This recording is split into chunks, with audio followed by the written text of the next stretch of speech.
मेरे प्यारे भाइयों और बहनों, आज की हमारी कहानी है ब्राह्मण और तिल के बीज। ब्राह्मण और तिल के बीज। बहुत समय पहले की बात है। किसी गांव में एक गरीब ब्राह्मण रहता था। एक दिन उस ब्राह्मण के घर कुछ अतिथि आए। ब्राह्मण की स्थिति इतनी खराब थी कि उन अतिथियों को खिलाने के लिए घर में अनाज तक नहीं था। इस स्थिति को लेकर ही ब्राह्मण और उसकी पत्नी के बीच थोड़ी कहासुनी होने लगती है। ब्राह्मणी कहती है, तुम्हें पेट भरने योग्य अनाज कमाना भी नहीं आता है।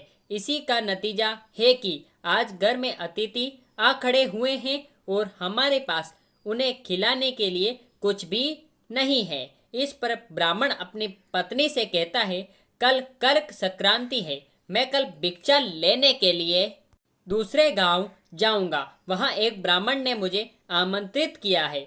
वे सूर्य देव की तृप्ति के लिए कुछ दान देना चाहता है। तब तक जो कुछ भी घर में है उसे आदर सत्कार के साथ अतिथियों के सामने रखो।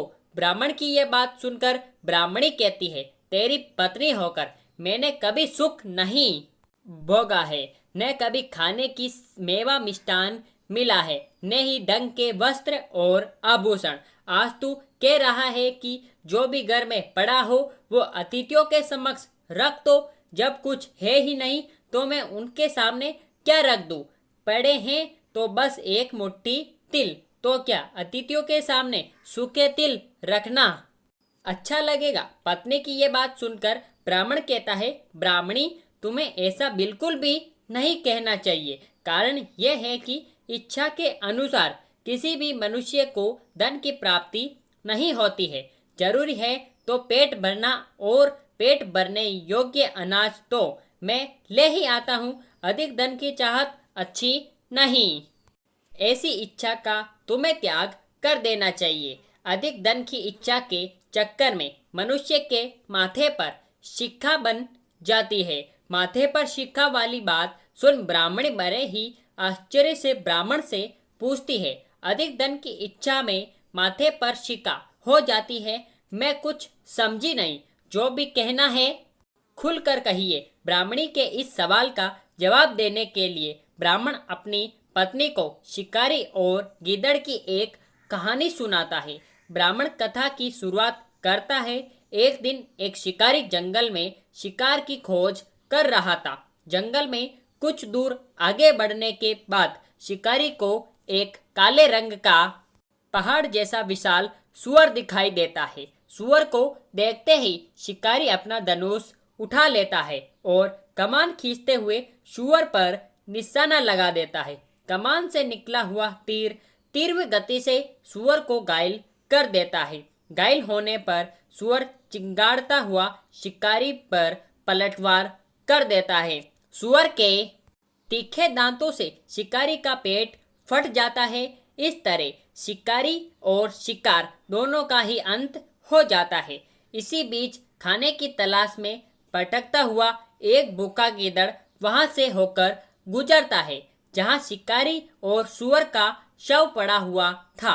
बिना मेहनत इतना सारा भोजन देख गीदड़ मन ही मन बहुत खुश होता है और मन ही मन सोचता है कि आज तो ईश्वर की बड़ी कृपा हुई है, जो इतना अच्छा और अधिक भोजन एक साथ मुझे मिला है। मैं इसे धीरे धीरे और आराम से खाऊंगा, ताकि लंबे समय तक मैं इसे उपयोग में लाऊंगा।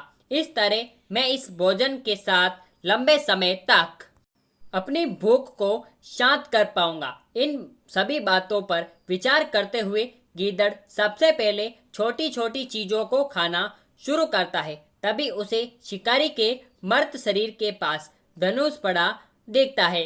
गीदड़ के मन में पहले उसे ही खाने का विचार आता है और वे धनुष पर चढ़ी डोर को चबाने लगता है।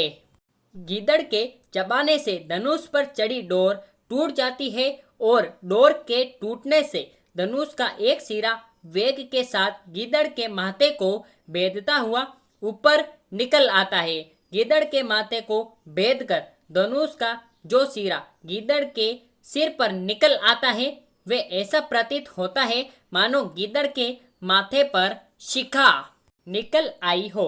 घायल होने के कारण कुछ देर बाद गीदड़ की भी मौत हो जाती है। इतना कहते हुए ब्राह्मण कहता है, ब्राह्मणी, इसलिए मैं कहता हूँ कि जरूरत से अधिक लोभ से माथे पर शिक्का आ जाती है।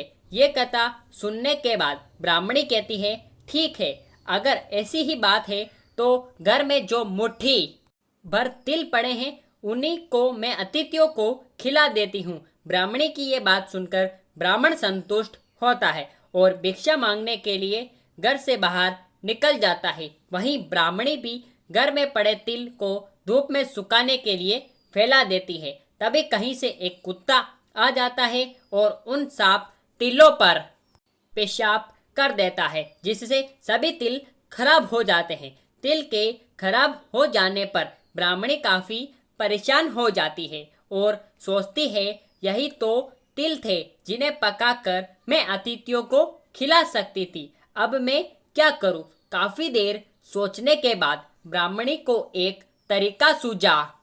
उसने सोचा कि अगर वे गंदे तिलों के बदले साफ तिल देने की बात कहेगी तो कोई भी आसानी से मान जाएगा। साथ ही किसी को भी इन तिलों के खराब होने की बात पता नहीं चलेगी। इस विचार के साथ वे उन तिलों को लेकर घर घर घूमने लगी। ब्राह्मणी की यह बात सुनकर एक महिला वह तिल लेने के लिए तैयार हो गई, लेकिन उस महिला का पुत्र अर्थशास्त्र पढ़ा हुआ था। उसने अपनी माँ से कहा कि इन तिलों में जरूर कोई न कोई खोट होगी, वरना कौन साफ सुथरे तिलों को गंदे तिलों के बदले देने के लिए तैयार होगा। पुत्र की यह बात सुनकर महिला ने ब्राह्मणी के तिलों को लेने से मना कर दिया। मॉरल ऑफ द स्टोरी यानी कहानी से सीख, हमारे पास जो भी होता है हमें उसी में सुखी रहना चाहिए। किसी के पास ज़्यादा चीज़ देखकर दुखी नहीं होना चाहिए। तो मेरे प्यारे भाइयों और बहनों, आपको आज की हमारी कहानी आपको कैसी लगी आप हमें नीचे कमेंट बॉक्स में बता सकते हैं। साथ ही साथ ऐसी ही धमाकेदार एंड मज़ेदार मोरल स्टोरीज के लिए आप हमारे चैनल को सब्सक्राइब करके बेल आइकन जरूर प्रेस करें, ताकि हमारी ऐसी वीडियोस की सब नोटिफिकेशन सबसे पहले आप तक पहुंच सके जैसे हम उस वीडियो को अपलोड करें। फिर मिलेंगे ऐसी धमाकेदार स्टोरी के साथ, तब तक के लिए गुड बाय। जय हिंद, जय भारत। Thanks for watching.